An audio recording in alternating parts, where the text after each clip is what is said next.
Архиепископ Владикавказский Аланский Зосима посетил архивную службу Республики Северная Осетия-Алания. Впервые в истории архивного дела республики архиерей побывал там, где хранятся тысячи бесценных материалов и документов, отражающих историю края, в том числе и историю православия в Осетии. Архиепископа Зосиму и сопровождавшего его секретаря епархии священника Савву Гаглоева архивная служба встречала всем коллективом, во главе с ее руководителем Ниной Чеплаковой, которая провела экскурсию для владыки. Архипастырь посетил рабочие кабинеты, осмотрел стенды, посвященные истории Северной Осетии. Большой интерес правящего архиерея вызвал стенд, посвященный визитам императоров во Владикавказ, а также стенд, рассказывающий о наместниках на Кавказе с конца XVIII до начала XX века.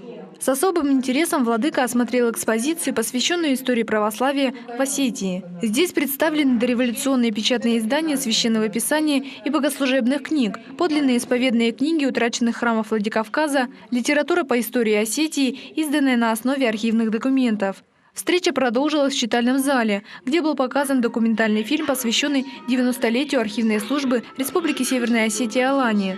Затем в неформальной обстановке за чашкой чая состоялся диалог архипастыря с архивистами. Что сохранило, скажем, Русь святую, да? Про Россию, язык русского человека, церковь? 300 лет монгольского ига.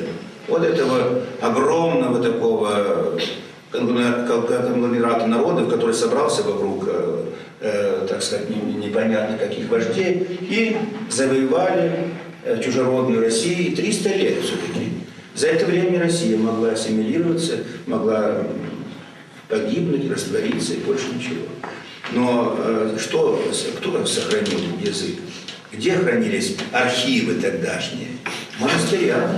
Владыка Зосима поблагодарил руководителя архивной службы за плодотворное сотрудничество с Аланской епархией.